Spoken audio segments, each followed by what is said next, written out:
you're the same as me. Well, I don't know.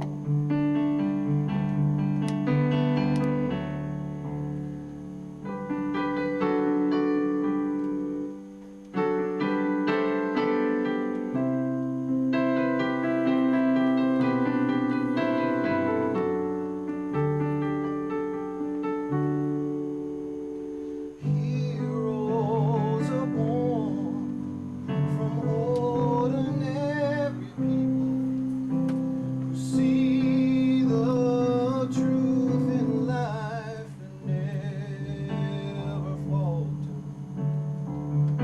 One by one, maybe you will see that I wish there'd come a day when hero was just a name for everyone you see.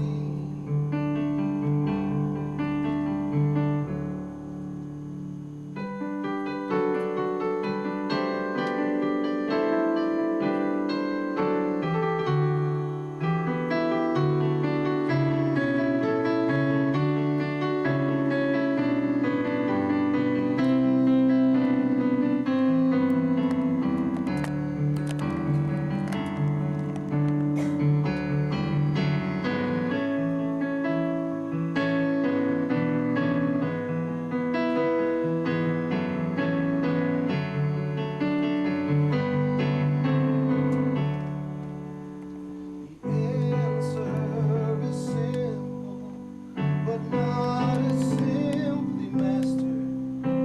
You have to free your mind of all injustice.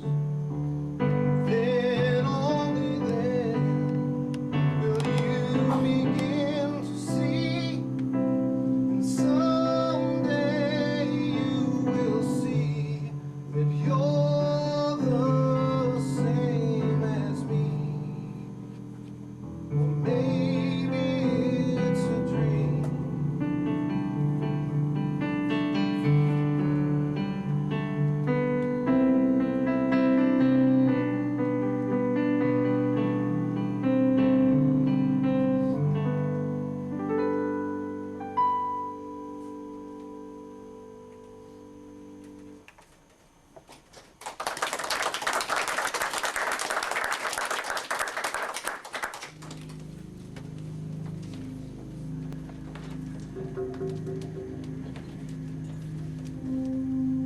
I'm white inside, but that don't help my case. 'Cause I can't hide what is on my face.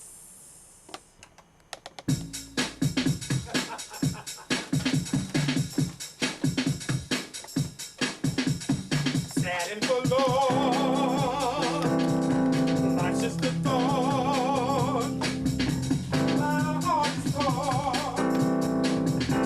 Why was I born?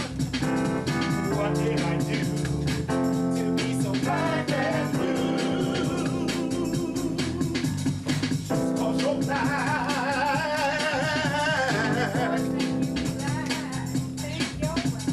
They laugh at you,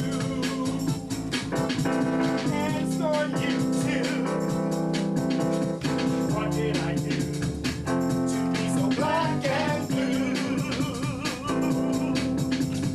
No choice for me, no company. Even the mouse ran from my house. All my life through, I've been so black and blue. These cats here done took up your time, telling the tale and talking in rhyme. And that's okay, that's okay. It ain't no crime. Except for another thing. A separate way. My thing is different. My rhythm is different. And I want to ask you if you know my name. Do you know my name? Of course you don't.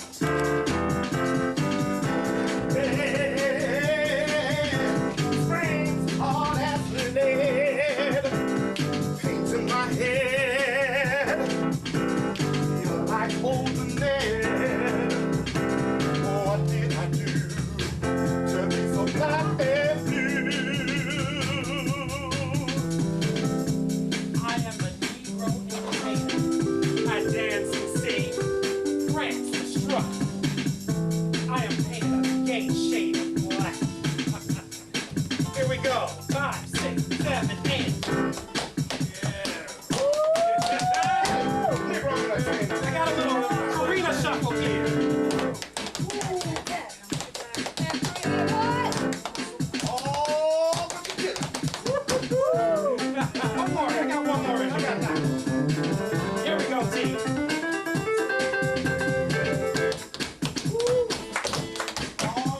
Yeah. I like that one. I grin and smile like I rub my eyes, wiggle my ears, clear my nose.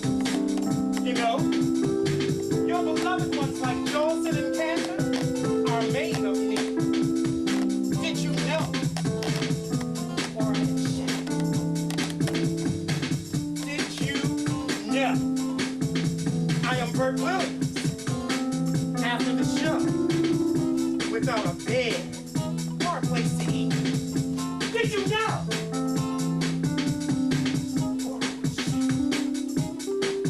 I am the frustration of Fletcher Henderson. Whenever my feet touches that train bound for Harlem, there's real minstrel in my blood. I've got a banjo for a hop and chemistry for a hop. Whenever my foot touches that train bound for Harlem, the Harlem train. The Harlem train. Catch the Harlem train. Catch the Harlem train. Catch the Harlem train.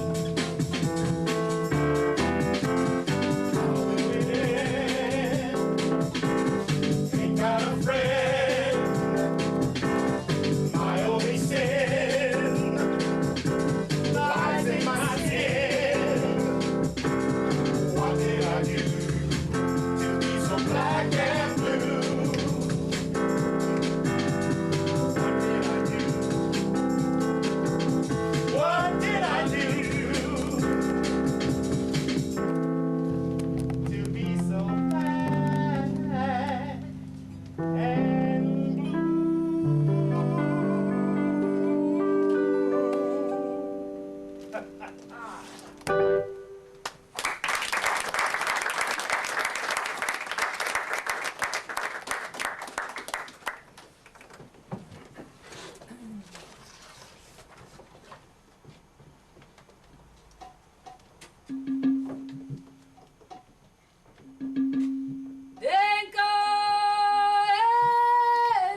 In Africa, one tribe would battle with another tribe.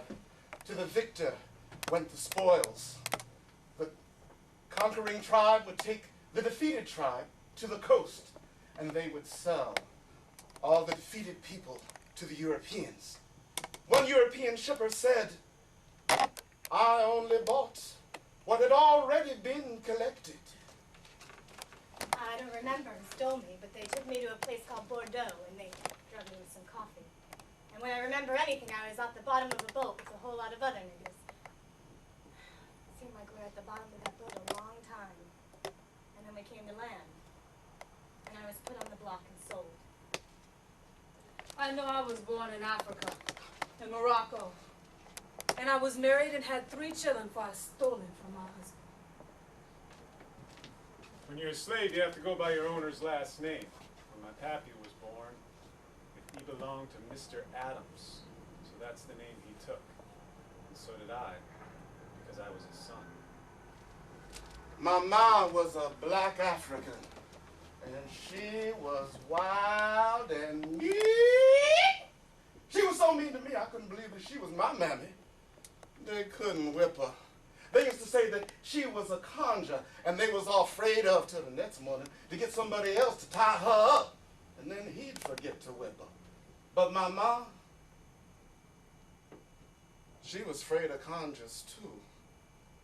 All the niggas on the place was born in the family, and they was all kin except for my mom. She told me how they brought her from Africa.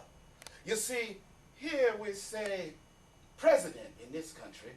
Over there, they call him chief. Seemed like the chief made arrangements with some men, and they had a big goober grabbing for all of the young folks. They stole my mom some more and brung them to this country. She never would have a board floor like the rest of them on account of she was African.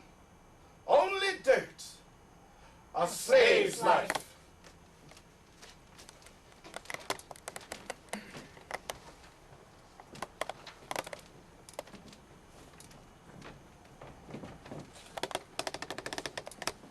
When I was a young boy, about 10 years, the speculators used to come through town with droves of slaves.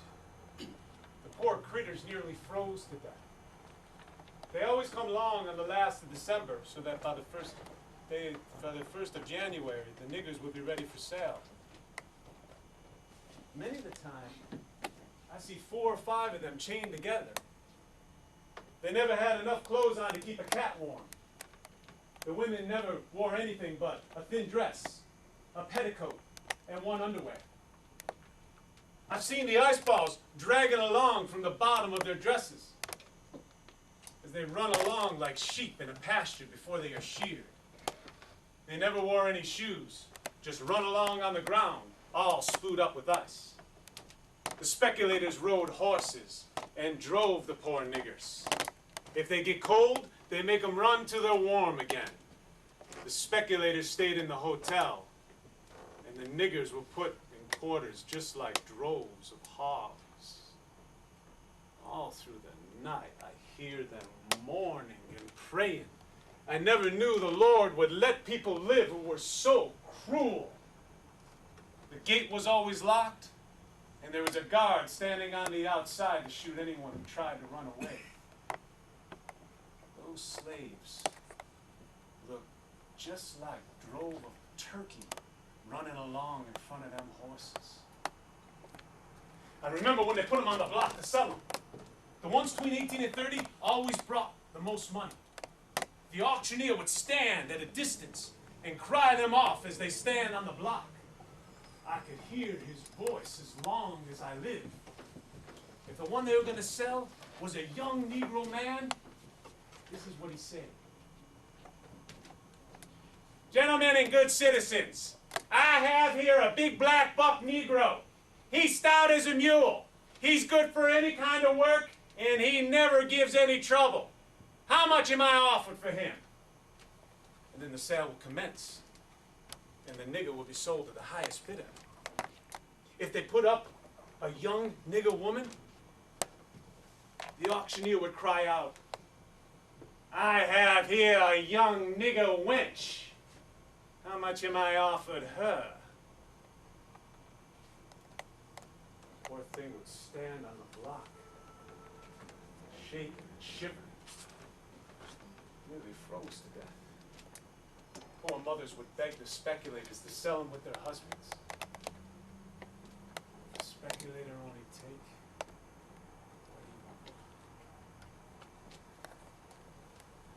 no more auction block for me. No more. No more. No more auction block for me. Many thousand gone. No more auction block for me. No more. No more. No more auction block for me. Many thousand gone.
Owned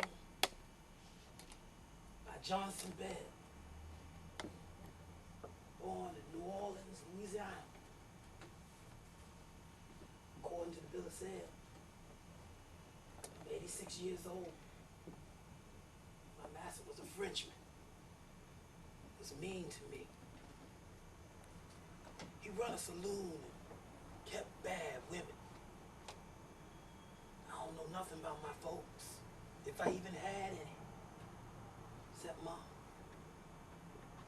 They done tell me she was a bad woman, French Creole.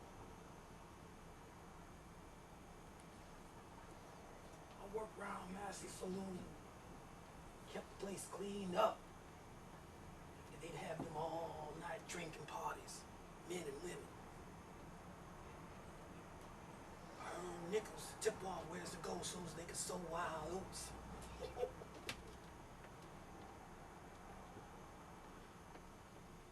I buried them nickels under rocks. If Master don't catch me with the money, he'd take it away and beat me nearly to death. All I had to eat was old stuff when people's left, all scraps, what was left. One time, some bad men come to Masters. They gets in a shooting scrap.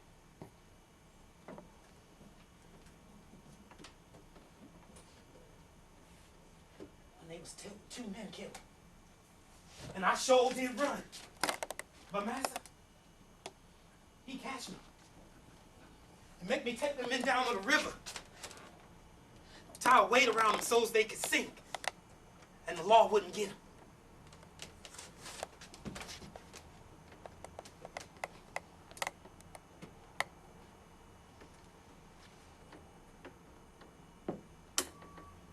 Master, he stayed drunk nearly all the time. His weed to a slave. I'm the only one he had. Didn't cost him nothing. He have a bill of sale made up. His mom said he done stole me when I'm a small child. Master kept me in chains sometimes.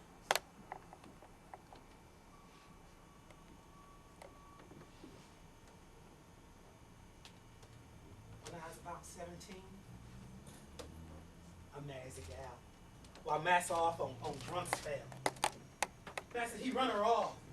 I slips off at night, sees her. The Master, he finds out.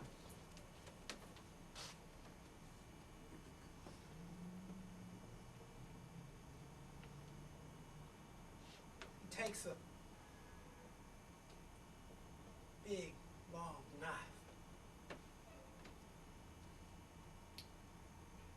He cuts her head plumb off.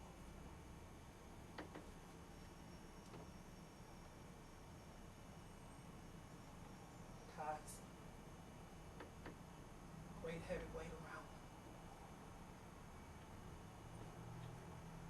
He makes me throw her in the river.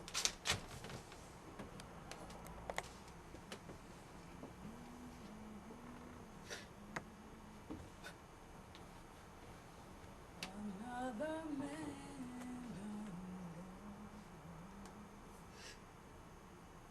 They killed another man. Another man done gone. Another man done gone. Another man done gone.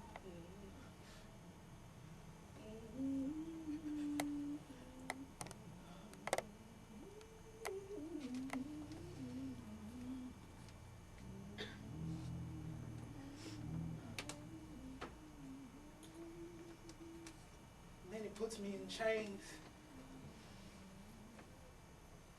And every night he come give me a whipping. For a long time.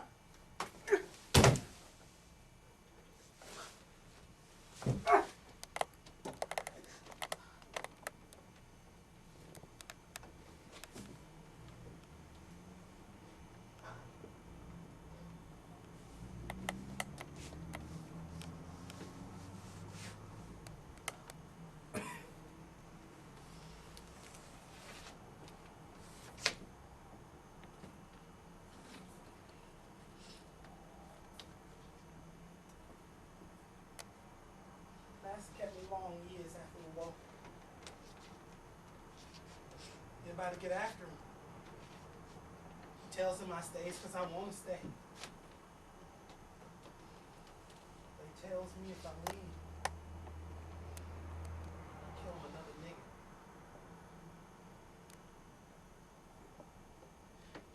I stays with Master till he gets in drunk brawl one night, men and women. They gets to shooting. Some got killed. Master, he got killed. And I was left to live or die. So I wanders from place to place. I nearly starved to death before I can leave New Orleans because I can't think, Master, I'm dead, not afraid. Finally, I get up enough nerve to leave. I spent the first night in White Man's Bar. I never slept. Every time I hear something, I look up. And Master, he be standing there looking at me. But when I jumps up, he just leave. I stayed second night in Hayfield. And Master, he get right top that tree. And he started hollering at me. And I get gone from that place. I never stays in that place. I get back to town as soon as my legs can carry me. Then I get put in jail. I don't know why. I never did know. Man come, says for me to come with him. He takes me out to the woods and hands me an axe. I cuts rails till I nearly falls off.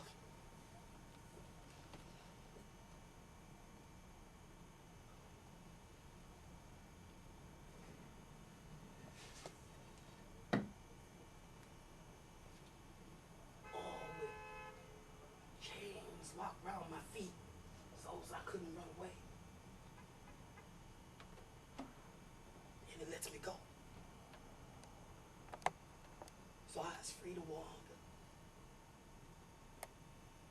I never had a home. Works for men long enough to get 50, 60 cents. Then I starts rolling again. Like a stray dog.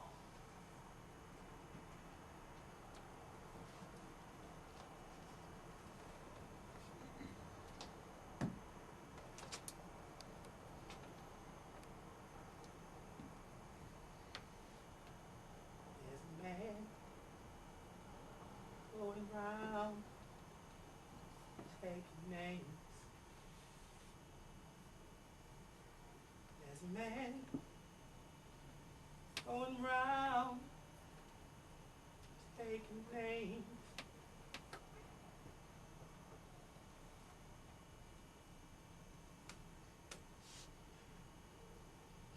And he took my true love's name.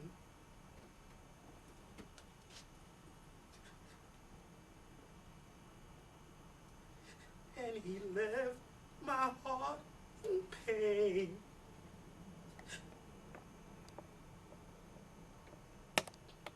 There's a man going round taking names.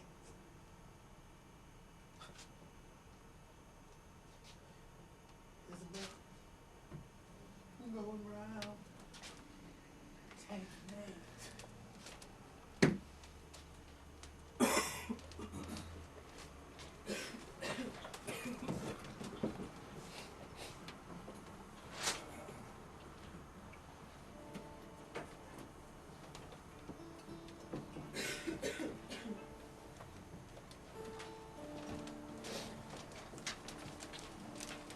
Running, Running. Running. running.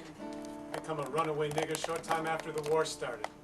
I hear the niggers talking about it and about running away to freedom. I thinks and thinks about getting my freedom and I was gonna run off. Then I think of what happens if the powder rollers catches me off the place without the pass. When the slaves run away, they always put the hounds on. Master kept this one hound named Rock. Still here now. When they put him out on the track, they'd yell, "Hurry, Rock! Hurry! You catch him now!" They trained the hounds to keep their teeth out on you until they gave him the signal to take you down. You went right for the throat, and they would tear you to pieces too. I'd seen some slaves run to the north, and master catch them and throw them right back in jail. Us didn't go nowhere without no pass. The powder rollers would get us nigger slaves. Sometimes the powder rollers would hit us just to hear us holler. I tell you how I run away and join the Yankees. I runs to my cabin and tells my sister I was gonna run away from this here place for good. And she cries and says, "Overseer man, he kill you." I say he kills me anyway. Some slaves did run away. Their masters was mean to them. That caused them to run away. They live in caves. They got along all right, but when people slipping things into them, they'd steal hogs and chickens, just about anything they could get their hands on. And white folks did help out too. There were some white folks who did not believe in slavery. And music. Well, music was that way we were able to escape the fields. It was music that got us up and got us to dancing. Music that helped us communicate. Many a slave escaped the plantation by it. Wow. And music also gave us laughter. Because when master would leave the plantation, we, of course, would sing songs right about him. Massa Gold, Massa Gold. Yes, he is, Massa Gold. Great Lord Almighty, Massa Gold. And come to think of it, I don't think I ever met a brother or sister who couldn't sing. We all could. It was in our souls. Or maybe just being to us. Pressed on us, you know? but we took it with grace, with much grace.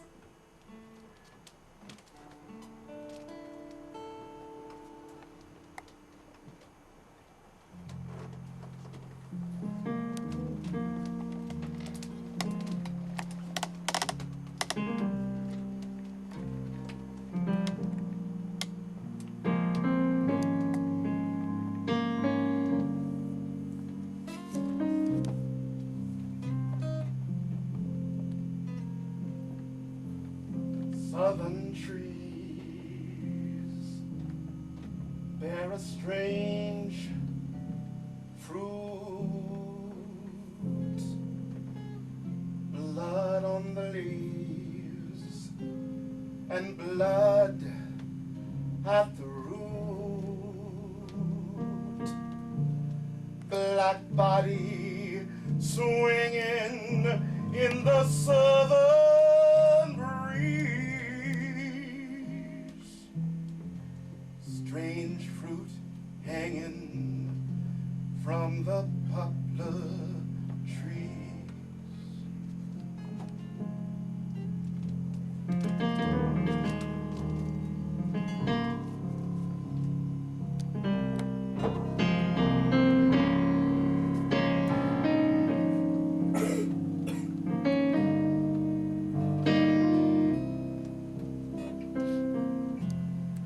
Pastoral scene of the gallant South, the bulging eyes and the twisted mouth, smell of magnolia, sweet and fresh, then the sudden smell of burning flesh. Oh, here is a fruit for the crows to pluck, for the rain to gather, for the wind to suck, for the sun to rot, for the trees to drop. Here is a strange and bitter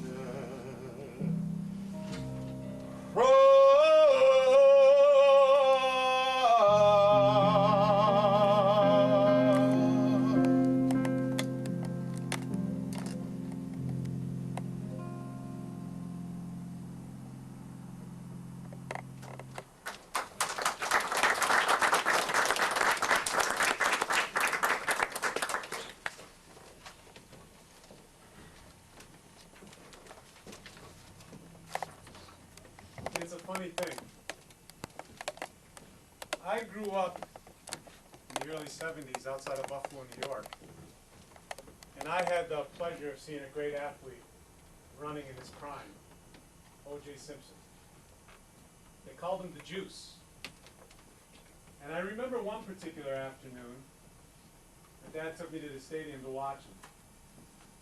And I remember I was about 9 years old, and every time he touched the football, 80,000 asses would scoot to the edge of their seat. And as dynamic as he was on the field, he was generous, charming, good-looking, everything to everyone off the field. 4 friends of mine walked into a corner store. He signed 4 autographs and took time with them. Fast forward to the 1990s. The same O.J. Simpson is up on a murder charge. His ex-wife, Nicole, and a man by the name of Ron Goldman. We all know what took place at the trial and all the things that came out about O.J. And he was found not guilty. But the amazing thing to me was those same people who cheered him were calling him nigger, and all of a sudden he was a black man. And Charlie Manson, mass murderer, convicted, is never called a white boy or a crazy murdering cracker. You know, it's a funny thing.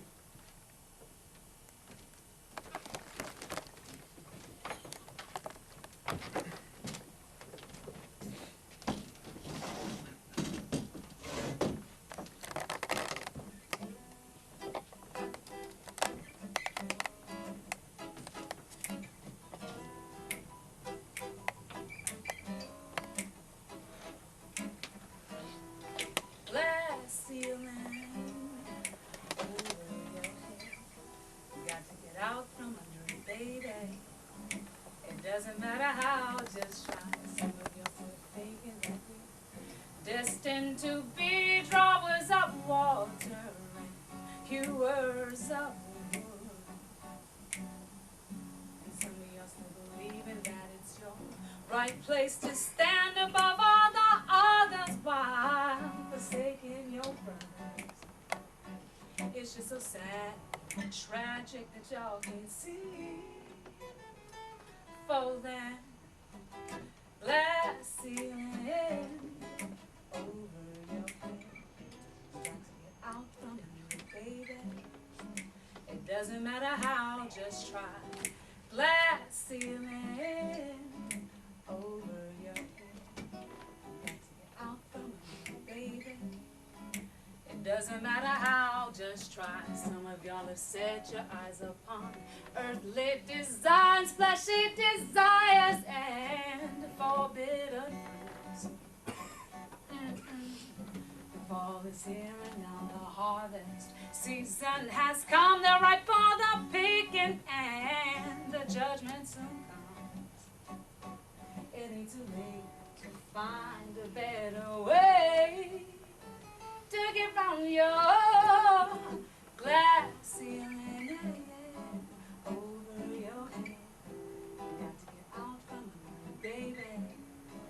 It doesn't matter how, just try.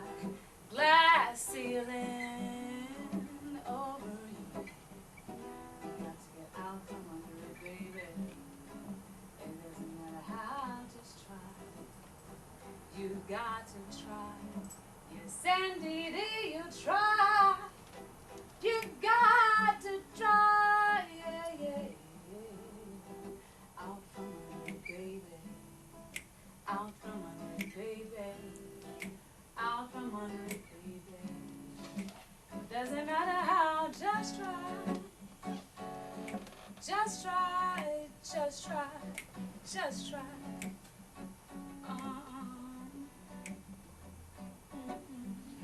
With all of you getting and getting some more, get understanding, be faithful where you stand. Be counted with the Lamb. This is for those who have the ears to hear and eyes to see. Living through the night, ceiling, yeah, over your head. Gotta get out from under it, baby, yeah. It doesn't matter how, just try. Glass ceiling, yeah, over your head. Gotta get out from under it, baby. Doesn't matter how, just try.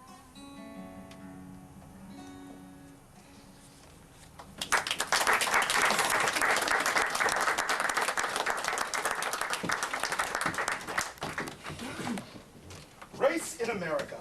Race is the issue that will either destroy or ultimately heal this country. Here we are in 2006, and we are still living in a society of great racial division. Here we live in a city of teeming humanity, and yet we still live polarized, separate lives. So we would like to take a look at how our society stacks up in 2006. And this is, let me remind you, a study in black and white. So we'd like to take this opportunity to say that if we offend any other ethnic groups by their omission from this piece, we would like to give you this heartfelt Fuck you, get your own damn show. We give you the American social totem pole in black and white.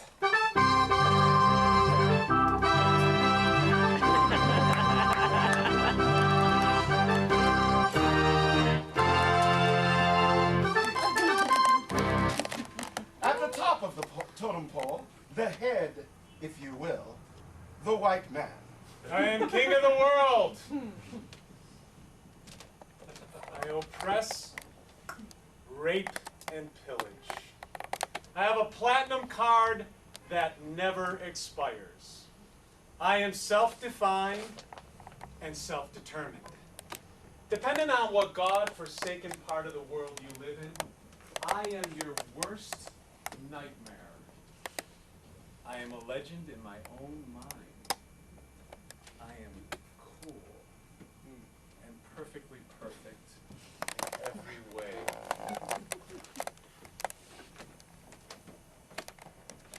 No matter what I do, my whiteness always gives me the benefit of the doubt. At the upper middle of the totem pole, the black woman. Move always in the way. I have a law degree, so I know. That's right. I am organized and aware, compassionate yet authoritative, and you had better believe I get what I want. And even though I'm black, I'm still a woman, and therefore non-threatening to the head, if you will. And of course I can be that down sister. It's necessary to hobnob with the regular folks. Hey brother, how you doing? Long time no see. Ooh, they looking all fine. Mama love, mama love. Won't you call me no more? Just likely story, likely story. See?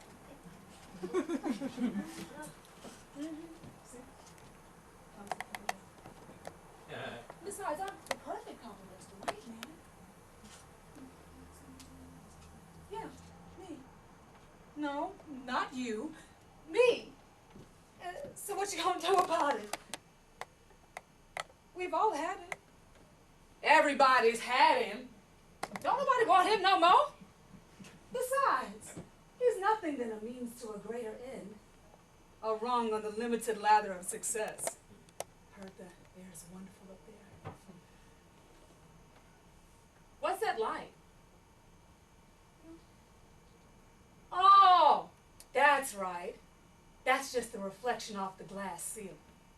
At the lower middle of the totem pole, Just the white woman. give him up. I have been perched on an ancient yet crumbling pedestal for far too long. Black men want me. Latino men want me. Asian men want me. Arab men want me. And the white man? Fuck him. I find it necessary to compete with the head in the marketplace. I am misunderstood, underpaid, and underappreciated, and oh, I forgot to have soccer practice. It is tough, being the epitome of woman. I mean, even though I have entirely no leisure time, I find it necessary to get another project to make me feel complete. Help me. Help me to stop binging and purging between step classes, because we live in a society that demands I have everything at once. And yes, I am on 3 different kinds of medicine, but that's not the point. At the bottom of the totem pole, the black man.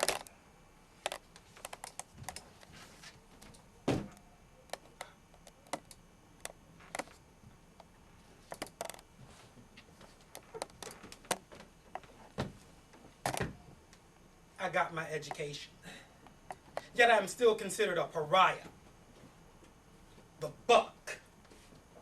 Boogeyman. A thief. A breeder. Ergo, motherfucker. I'm the reason you pull your pocketbook close. Bitch, I don't want your purse. I got money. But I do want your pussy though.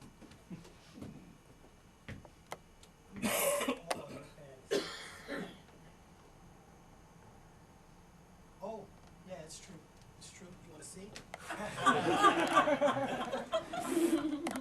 I'll tell you another truth about black men.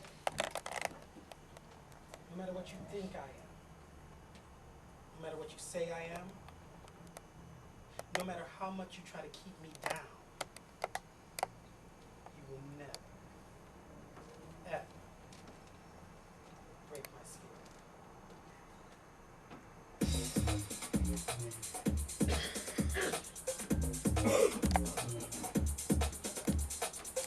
I have a dream that one day little black boys and black girls will be able to join hands with little white boys and white girls as sisters and brothers.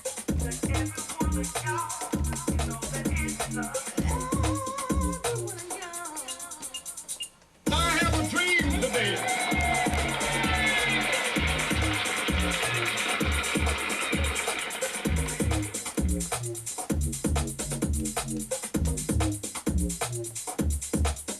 I have a dream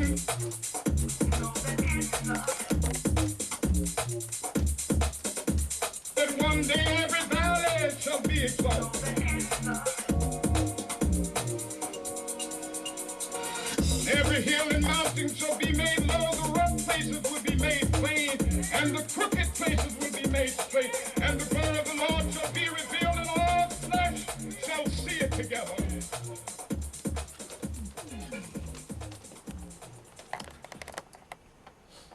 So, ever since I was a kid, I've been hearing that being a white guy is just gonna blow the doors open for him. And that the black man was made to suffer. Yada-da, yada-da. I got news for you. Every race, every person has had their prejudices and atrocities against them. With all due respect to the atrocities of slavery. We're in 2006, and a lot of progress has been made and should be acknowledged. Hey, I wouldn't mind standing in Will Smith's shoes or Michael Jordan's. I'm a white boy, yes, but I wasn't born with no silver spoon in my mouth. Acknowledge racism exists, yes, but stop hanging your coat on it on why you can't get what you want in life. That's just fucking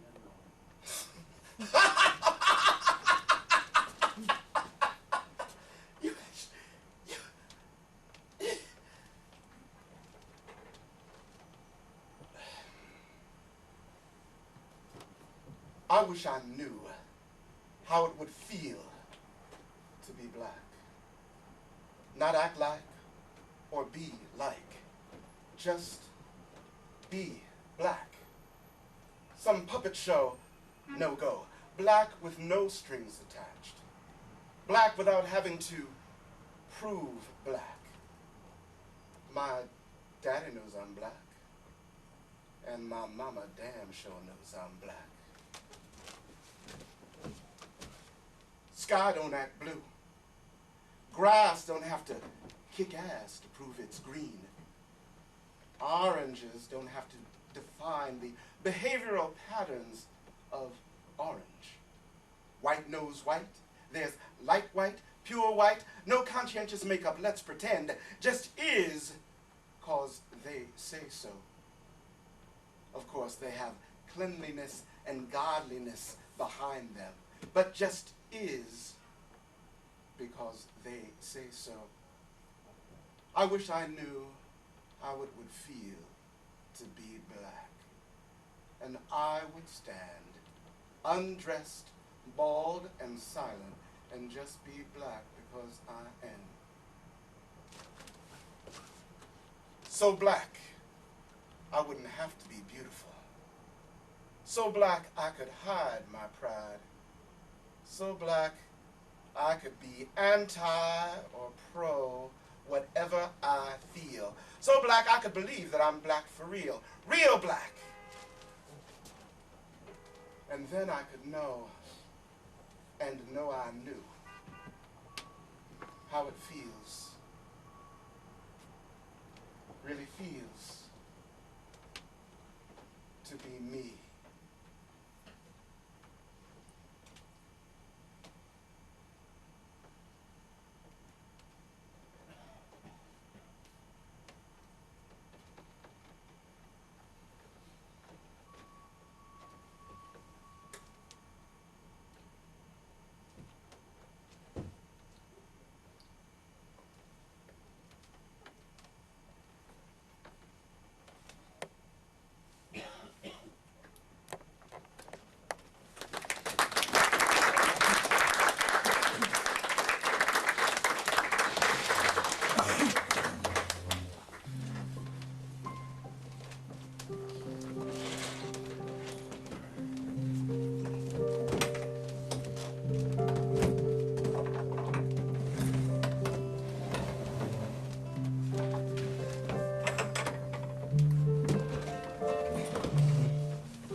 Doesn't look like much to me. It's so anyway.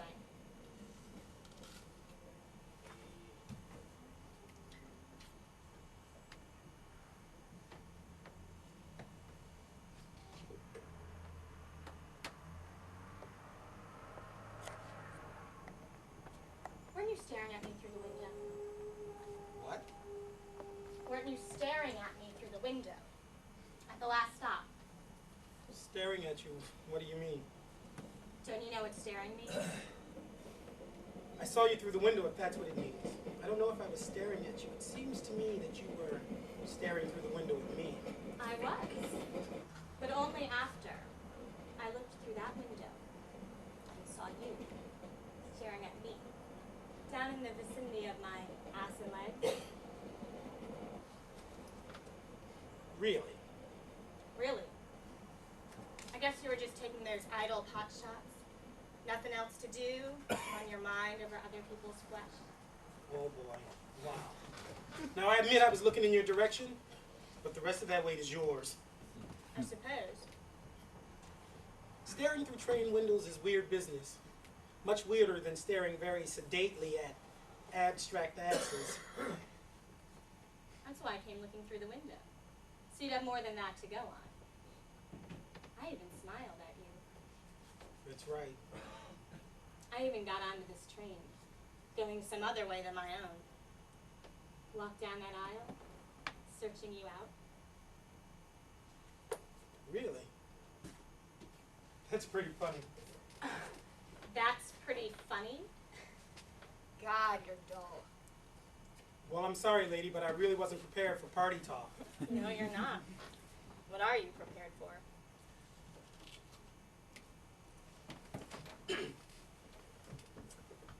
I'm prepared for anything. How about you? What do you think you're doing? What? You think I want you to pick me up, get you to take me somewhere and screw me, huh? Is that how I look? You look like you're trying to grow a beard. That's exactly what you look like.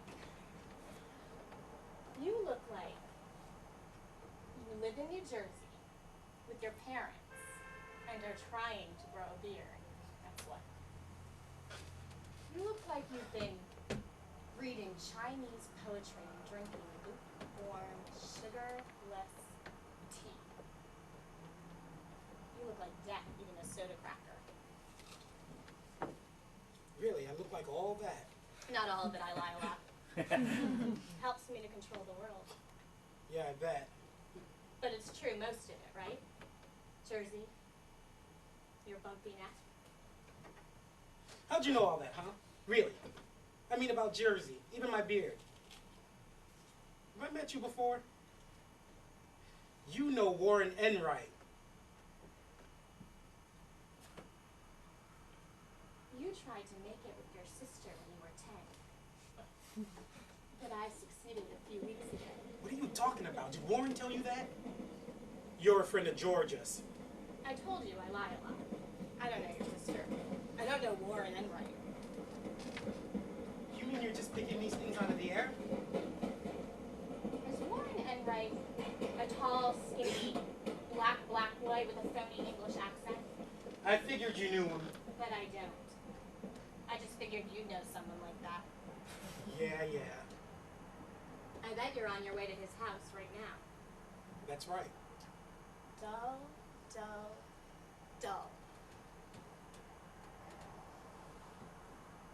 I bet you think I'm excited.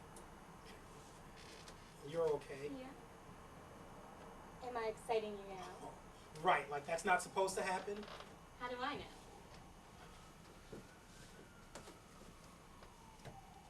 You want one? Sure. Eating apples together is always the first step. Or walking up uninhabited 7th Avenue in the 20s on weekends.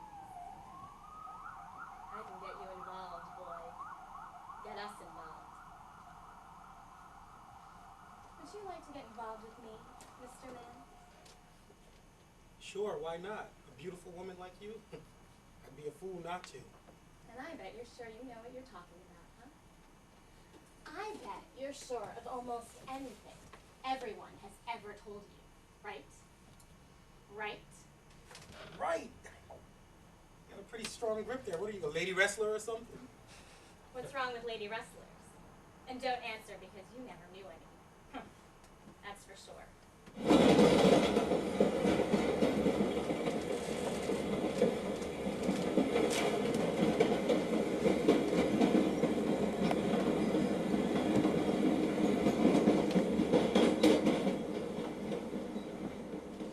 Hey, you still haven't told me how you know so much about me.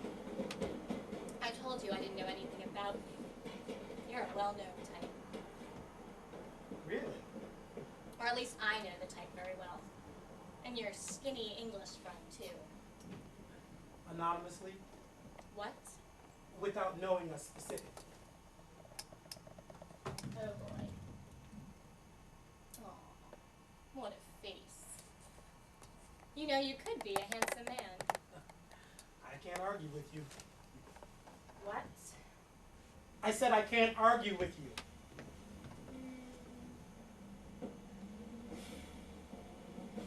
My hair is turning gray. A gray hair for every year and type I've come through. Why do you want to sound so old? It's always gentle when it starts. Hugged against tenements day or night. What? Hey, why don't you take me to that party we're going to? You must be a friend of Warren's to know about the party. Don't you want to take me to the party? Oh, come on. Ask me to your party. Of course I'll ask you to the party, and I'll bet you're a friend of Warren's. Why not be a friend of Warren's? Why not? Well, have you asked me yet? Well, how can I ask you when I don't know your name? Are you talking to my name? What is it, a secret? It's Lena, the hyena. The famous woman poet. Poetess, the same. Well, you know so much about me. Tell me, what's my name? Morris, the hyena. The famous woman poet? The same. Do you want another? Oh, can't make it, lady. I only have to keep one doctor away a day. I bet your name is something like Gerald or Walter, huh? God, no. Leonard. Norman. One of those hopeless colored names creeping out of New Jersey. Lloyd. Gag. Like Warren? Exactly like Warren. Or Everett. Gag. Well, for sure it's not Willie. It's Clay. Clay. Really? Clay what? Take your pick. Jackson, Johnson, or Williams. Really? Good for you. But it's got to be Williams. You're too pretentious to be a Jackson or a Johnson. That's right. But Clay's okay. So's Lena. It's Lula. Oh. Lula, the hyena. Very good. Now, you say to me, Lula, Lula, why don't you go to this party with me tonight? Now it's your turn, and let those be your lines. Lula, why don't you go to this party with me tonight, huh? Say my name twice before you ask, and no hugs.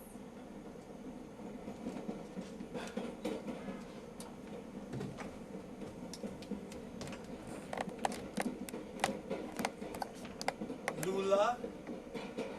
Lula. Why don't you go to this party with me tonight? I'd like to go with you, Clay. But how can you ask me to go when you barely know me? That is strange, isn't it? Now, what kind of reaction is that? You're supposed to say, oh, come on. We'll get to know each other better at the party. That's pretty corny. What are you into, anyway? What thing are you playing at, Mr. Clay Williams? What are you thinking about? Hey, watch it now. You're going to excite me for real. I bet.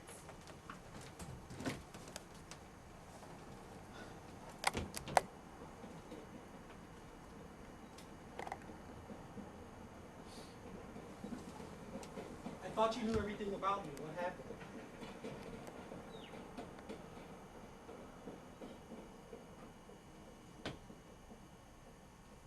Are you going to the party with me, Lulu? I barely know you. You said you know my type. Oh, don't get smart with me, Buster. I know you like the palm of my hand. The one you eat apples with? Yeah. And the one I open doors late Saturday evenings with. That's my door.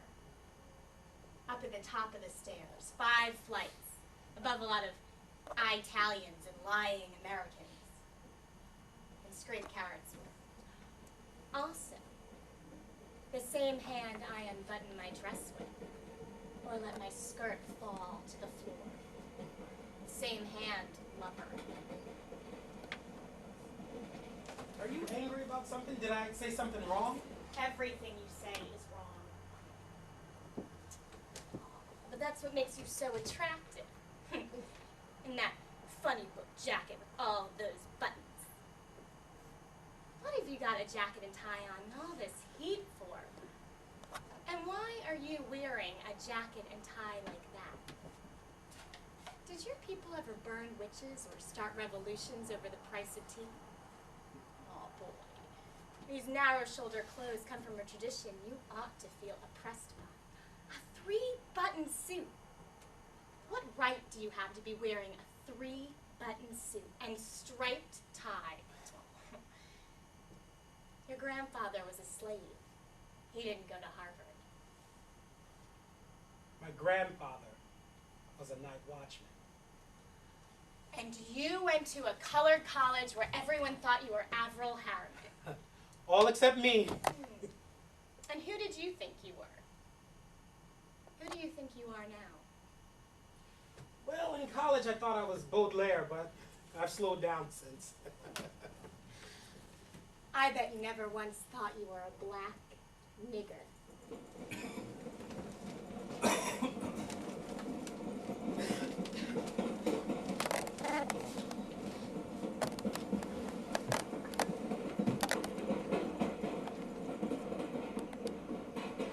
A black Baudelaire. That's right. God, are you corny? I take back what I said before. Everything you say is not wrong. It's perfect. You should be on television. You act like you're on TV already. Because I'm an actress. I thought so. Well, you're wrong. I'm no actress. I told you I lie all the time. I'm nothing, honey, and you'll ever forget it. Although my mother was a communist. The only one in my family ever to amount to anything. My mother was a Republican. And your father voted for the man rather than the party. Right. Yay for him. Yay, yay for him. Yay. And yay for America, where it is free to vote for the mediocrity of his choice. Yay. Yay. And yay for both your parents, who even though they differ about so crucial a matter as the body politic, still forged forged a union of love and sacrifice that was destined to flower at the birth of the noble Clay. What's your middle name? Clay. A union of love and sacrifice that was destined to flower at the birth of the noble Clay Williams. Yay. And most of all, yay, yay for you, Clay, the black baudelaire. My Christ. My Christ. Thank you, ma'am. May the people accept you as a ghost of the future and love you, that you might not kill them when you can. What? You're a murderer, Clay, and you know it. You know damn well what I mean. I do. So, we'll pretend the air is light and full of perfume. It is. And we'll pretend the people cannot see you, that is, the citizens. And that you are free of your own history. And I am free of my history. We'll pretend we're both anonymous beauties smashing through the city's entrails. Groove!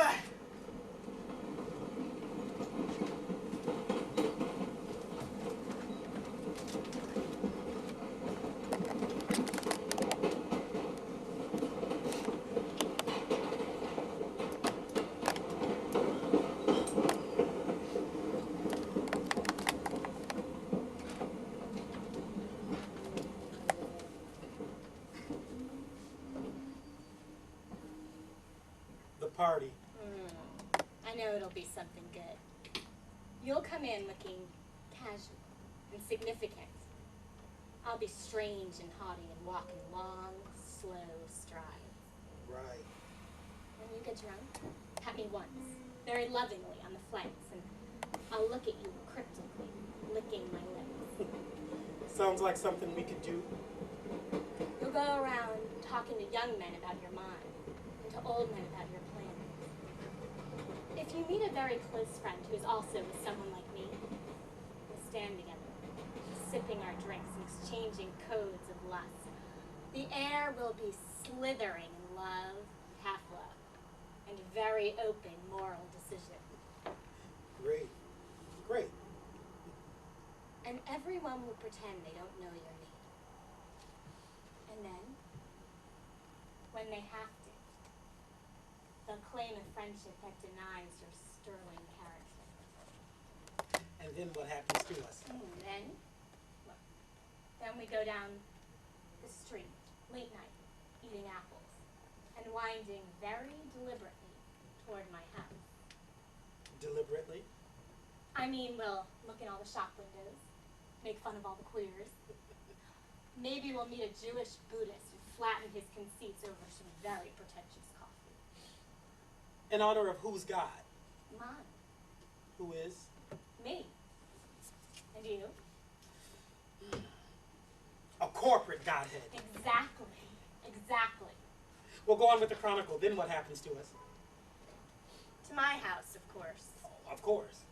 And up the narrow steps of the tenement. You live in a tenement. Wouldn't live anywhere else. Reminds me specifically of my novel form of insanity. Up the tenement stairs.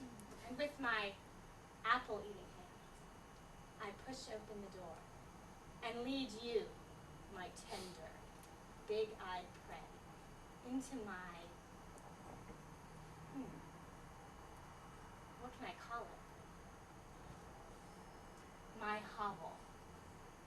And then what happens? And then, after the dancing and the games, after the long drinks and the long walks, the real fun begins. Ah, the real fun. Which is? Real fun in the dark house. Real fun in the dark house. High up above the streets and the ignorant cowboys, I lead you in, holding your wet hand gently in my hand. Which is not wet. Just dry as ice. And cold. Don't think you'll get out of your responsibility that way. It's not cold at all, you fascist. Into my dark living room, where we'll sit and talk endlessly. Endlessly. About what? About what? About your manhood. What do you think? What do you think we've been talking about all this time? Well, I didn't know it was that, that's for sure. Every other thing in the world but that. Hey, I didn't notice when all these people got on. Yeah, I know. Man, this subway is slow. Yeah, I know.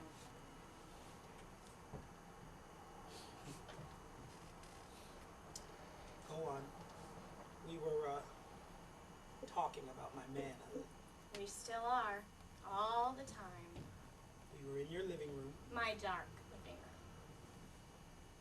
talking about my manhood. I'll draw you a map of it. Just as soon as we get back to my house. Well, that's just great. One of the things we'll do while we talk. And screw. So we finally got there. You'll call my rooms as black as a grave.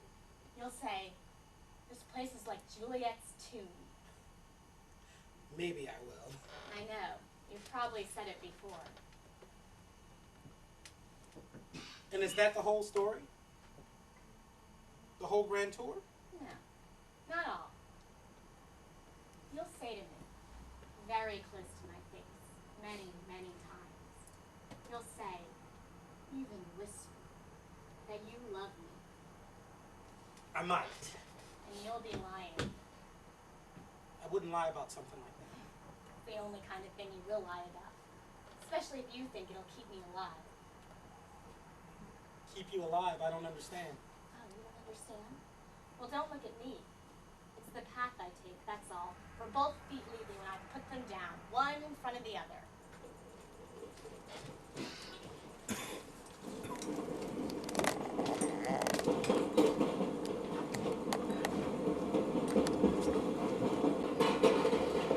Morbid. You sure you're not an actress, all that self-aggrandizement? Well, I told you I'm not an actress, but I also told you I lie all the time, so draw your own conclusions. Morbid. You sure you're not an actress, all scribed? There's no more? I've told you all I know. Or almost all. There are no funny parts. Oh, I thought it was all funny. Oh, but you mean peculiar, not ha-ha. You don't know what I mean. Well, tell me the almost part then. You said almost all. What else? I want the whole story. All stories are whole stories. All of them. Our whole story. Nothing but change. No, how can things go on like this forever, huh? Except I do go on as I do. Long walks with deathless, intelligent lovers. But you mix it up. Look out the window all the time, turning pages, change, till shit. I don't know you. Wouldn't, for that matter, you're too serious. I bet you're even too serious to be psychoanalyzed. Huh? Like all those Jewish poets from Yonkers who leave their mothers in search of other mothers or others' mothers on whose baggy tits they lay their fumbling heads. Their poems are always funny and all about sex. They sound great, like movies. But you change. When things work on you, you hate them. Wow. All these people so suddenly. They must all come from the same place. Right. That they do. Oh, and you know all about them too. Oh, yeah. About them more than I know about you. Do they frighten you? Frightened? Why should they frighten me? Because you're an escaped nigger. Yeah. Because you called me a liar in the tracks to my son. Wire? Don't they have wire around plantations? You must be Jewish. All you can think about is wire. Plantations didn't have any wire. Plantations were big, open, whitewashed places like heaven. And everybody on them was grooved to be there, just strumming and humming all day long. Yeah. And that's how the blues was born. And that's how the blues was born.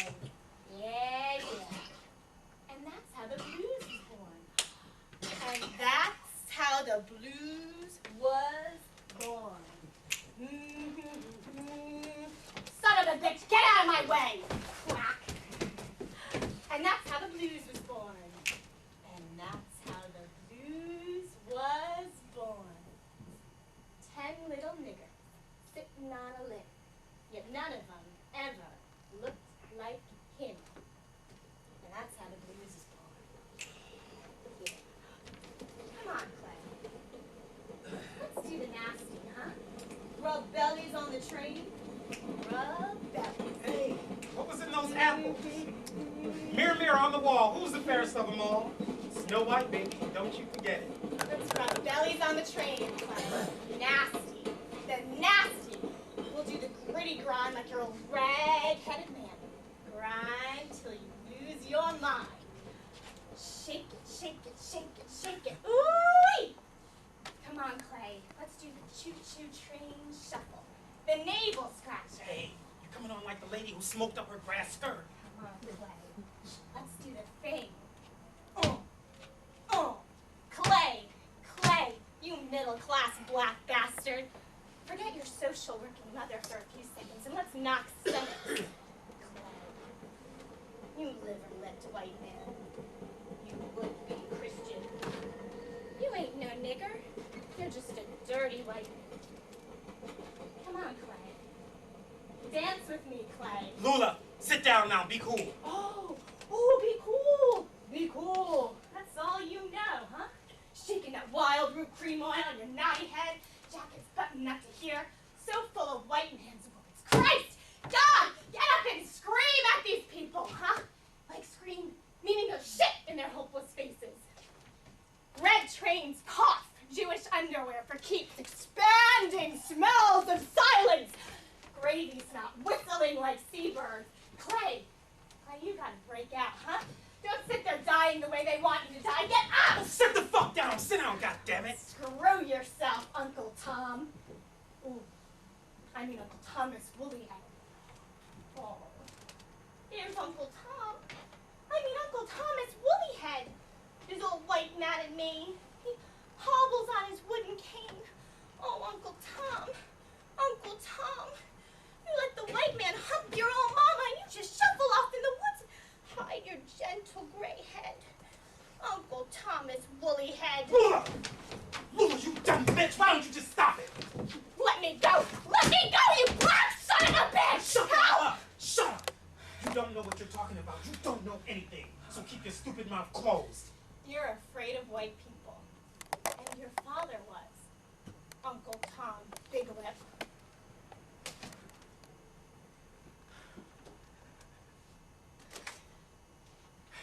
Now you shut the hell up and let me talk. Shit, you don't have any sense, Lula, nor feelings either. I could murder you right now. Such a tiny, ugly throat. I could squeeze it flat and watch you turn blue on a humble for dull kicks. All these weak-faced old-fays squatting around here staring over their papers at me. Murder them too, even if they expect it. That man there. I could rip that Times right out of his hands, as skinny and middle class as I am. I could rip that paper out of his hands and just as easily rip out his throat. It takes no great effort for what? To kill you soft idiots? You don't understand anything but luxury. You fool. I'm not telling you again, Tallulah Bankhead. Luxury in your face and fingers. You tell me what I ought to do. Don't tell me anything. If I'm a middle-class fake white man, then you let me be. You let me be in the way I want. I'll rip your lousy breasts off. You let me be who I feel like being. Uncle Tom, Thomas, whoever. It's none of your business. You don't understand anything except what there is for you to see and act. Lies, device. Not the pure heart, the pumping black heart. You don't ever know that. And I sit here in this buttoned-up suit to keep myself from cutting all your throats. I mean, wantonly. You great liberated whore. You fuck some black man, and right away that makes you an expert on black people. What a lot of shit that is. All you know is you come if he bangs you hard enough, and that's it.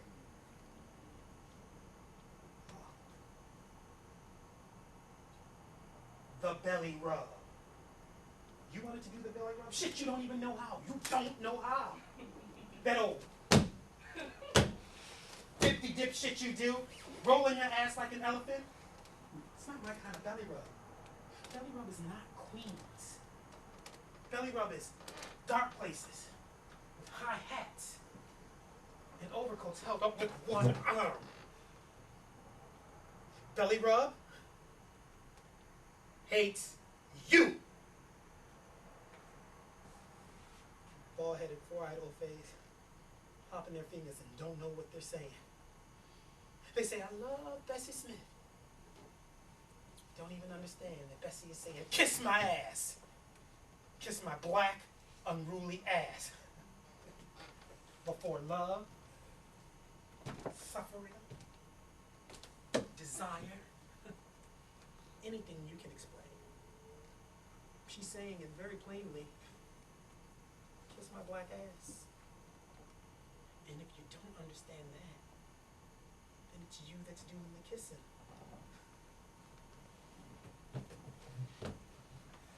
Charlie Parker.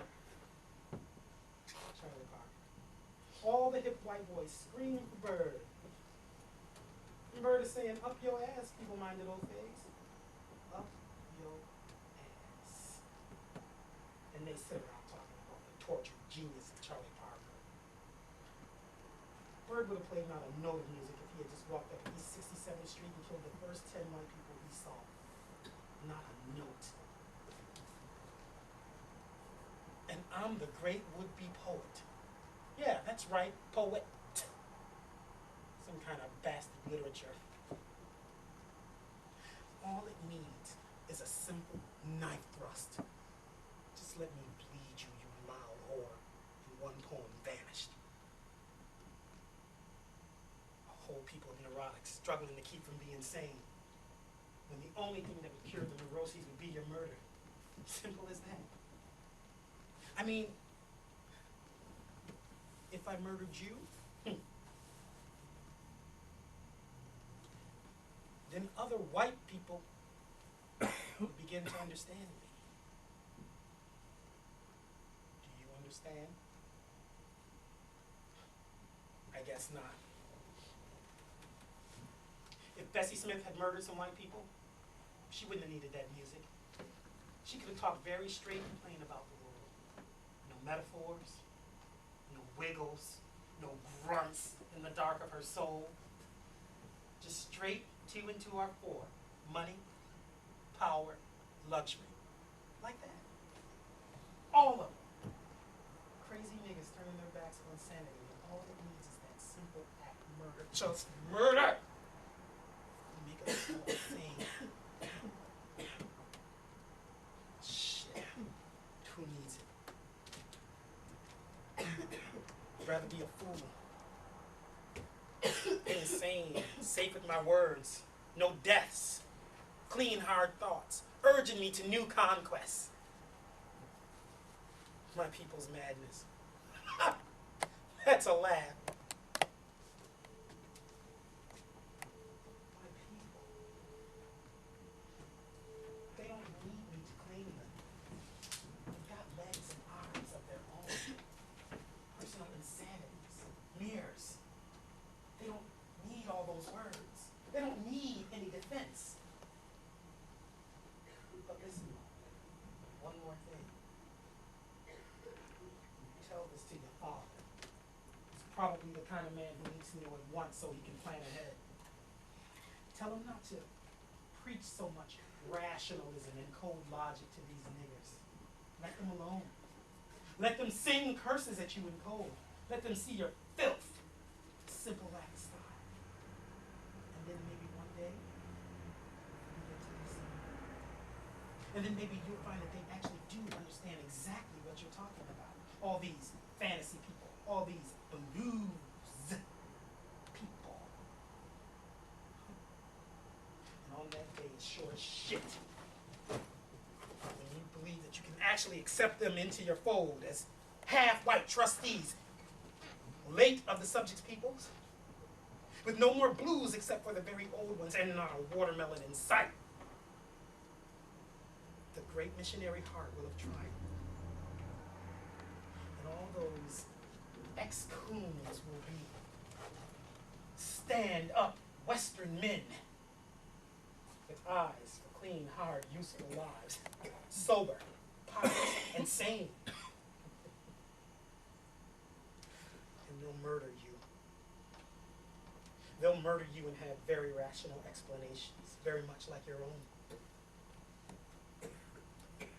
They'll cut your throats and drag your bodies to the edge of your cities where the flesh can fall away from your bones in sanitary isolation. I've heard enough.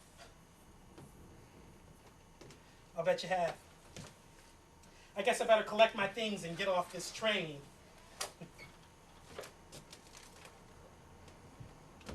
Looks like we won't be acting out that little pageant you outlined earlier. No, we won't. You're right about that, at least. All right.